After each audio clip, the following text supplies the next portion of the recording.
Welcome to another interesting podcast for Paul the Insurer. Today we have Binci Heap with us from Switzerland. We are very happy to have her here. She's the founder of the #1 platform in Switzerland for insurance brokers and insurers called the Broker News. Welcome, Binci.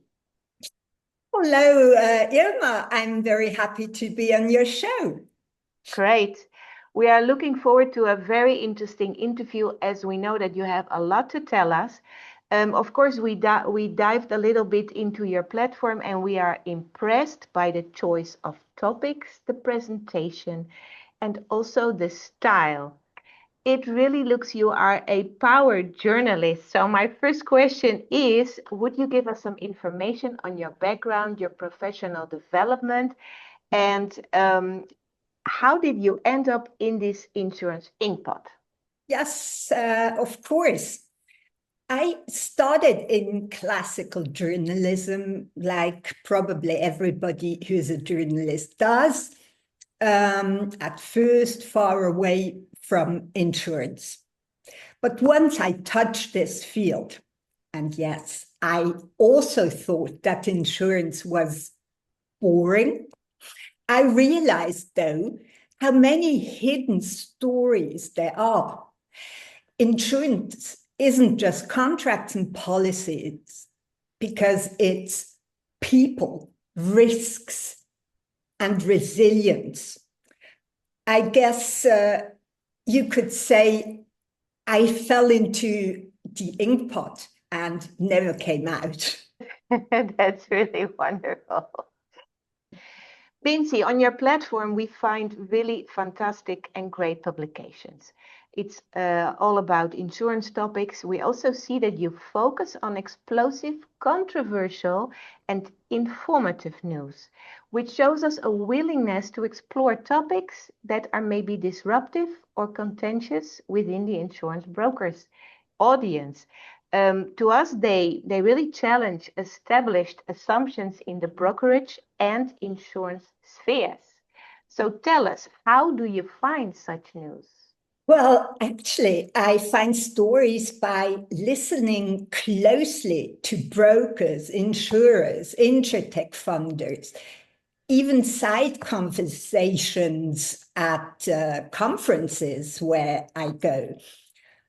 Often, the most interesting things are what nobody puts in a press release, actually.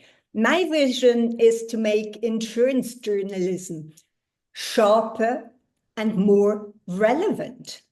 Traditional Swiss business media can be a bit too polite, and everyone agrees it's probably not news.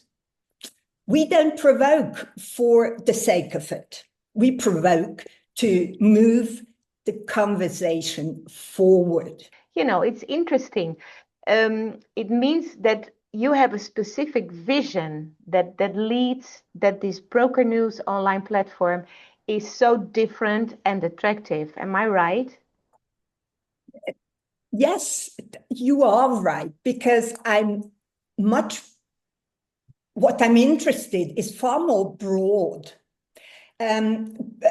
It can be AI, it can be politics. I mean, those taxes Mr. Trump put on Switzerland are 39%. I mean, this also affects the insurance industry. So today I published an interview with Thomas Bohr, the former ambassador in Germany, and who knows, how to talk to people like the President of the United States. I think it's quite interesting. Please have a look at it. And, I want to not only get people from the industry interested in what I'm writing, but everybody, because everybody of us is insured somehow. Yeah, you're absolutely right. I'm just wondering, how does this explosive angle, how does this compare with the traditional Swiss business or the financial media? Well, as you can probably see, I am someone who lives media, who is quite emotional. And so I think my emotions are somewhat also in everything I write, I do. Like, for example, when I go to a conference, I'm very often, very often people tell me, oh, this is Binci, the one who is wearing these bright colors and who is writing these interesting interviews or articles. And yes, I think I am known for my own style. That's very exciting to hear, Binci. It brings me to a question that I had a little bit more further away in our conversation, but I take the chance to ask you now because we already discovered that you have an extremely talent for networking. You were mentioning these conferences where you go. Our founder of Paul the Insurer, he was at one of those conferences and he was so impressed about your capability of connecting to everybody, and he had the feeling you knew the whole insurance world. So what do you think is important when one is building up a network? Well, for me, networking is curious. First of all, curiosity. And it's not about collecting contacts. It's about collecting trust. I ask questions, I listen, I remember. People feel that, I think. And then you have to give back, connect people, share ideas, and create value. In insurance, the network is international, but it's also very personal, I think. If you respect that, doors open everywhere.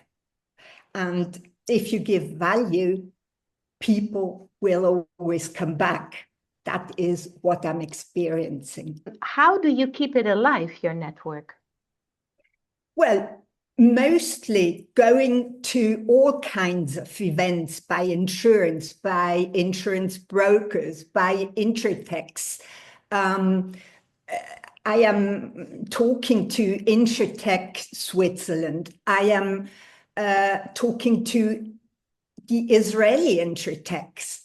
And well, because I'm always very curious what is happening in Israel, because very often they are a bit more advanced, certainly in risk and for reasons we can understand.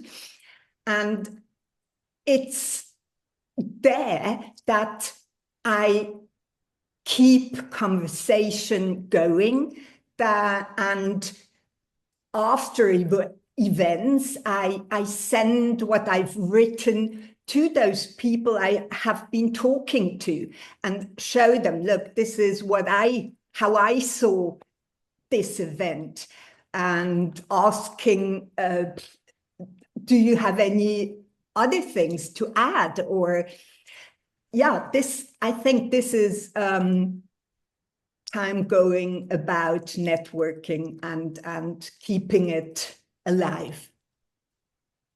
You truly show a lot of enthusiasm. Also, when you talk, you're very passionate. You said it already, I'm an emotional person. But for you, what is special about this insurance broker market niche? What is really what makes you say, that's why I'm here?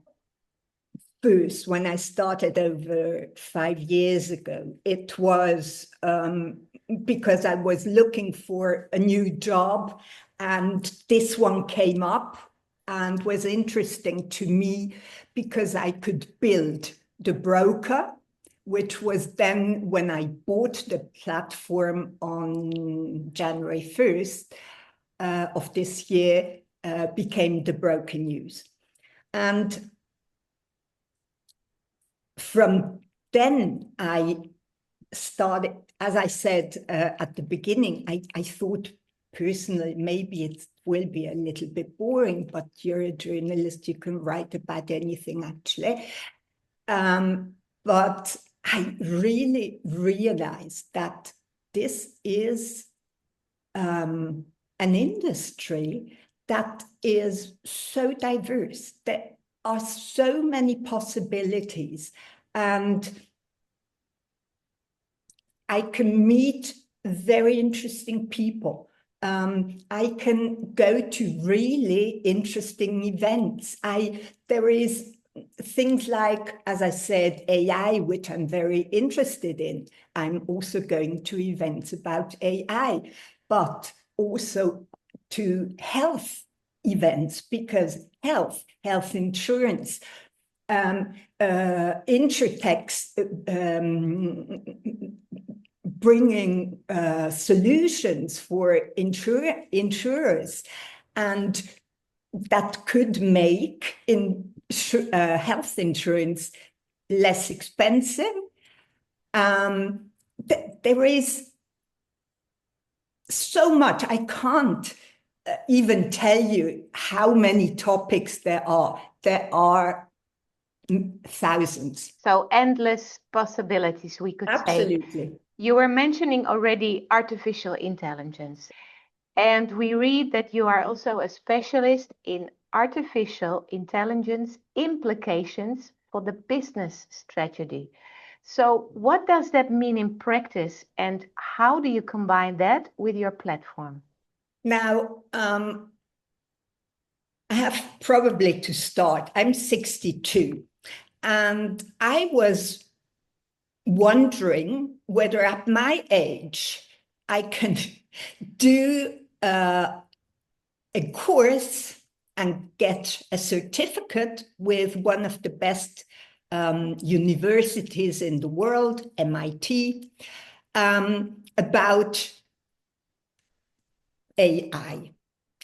And because AI is getting more and more important in the insurance industry, it is getting more and more important in any industries, actually, but also obviously in the insurance industry. And to be able to really understand, profoundly understand what is being talked about, what are the possibilities, where are the use cases, where can it be and why should it be implemented, where shouldn't it be implemented, all these questions. I did this course, and I must say at the beginning, I thought, ooh, maybe this is too difficult. I'm not used to that being 62 anymore, because university is way back. And but I did it, and it got easier through the way, actually. And I also thought that by studying it in depth, I could also offer people 55 plus AI and LinkedIn courses, because I see that so many people 55 plus so much would like to do more and know more about AI, but lots of these fantastic young people don't speak their language, you know. They are talking about prompting, etc. Why not say, ask a question, ask a good question, be precise, whatever. And that is why I am now also offering these kinds of courses, because I think I can speak with them on the same level. Well, it shows again that you see opportunities in whatever you are diving in and whatever you like to learn. I find it very interesting. Binci, this, what you were just saying, touches also a little bit the differences between the generations that we have. And I read a very interesting article on the Broker News about skills shortage, which has to do with the boomers, the boomer generation that is about to disappear. Maybe they go in pension, some of them they still remain, but we have a shortage in skills, in people that are still willing to share what they learned throughout the years. And especially the boomers, I also think that's a big opportunity because they grew within the years and they have all the experience without the digitalization, but with digitalization that is coming up right now. So how could we motivate boomers to stay maybe longer in the business, maybe as an advisor or whatever, and motivate the new generations, the Gen Z and all the ones that come after, to start the business? Because as we can also learn from you, it's a super interesting business with so many different fields to cover. Well, I very much like to work with young people. And yes, there are quite a lot who are living a life-work balance. I am saying it the wrong way round, but on purpose. Whereas my generation was living the work-life balance. And this is actually a very big priority for myself, because we cannot lose the boomers' experience. I'm a boomer myself. We need the fresh energy and courage of Gen Z. And they have different work attitudes, yes, but that can be a strength as well. Because working together brings out the best, I think, absolutely the best. And if both realize this,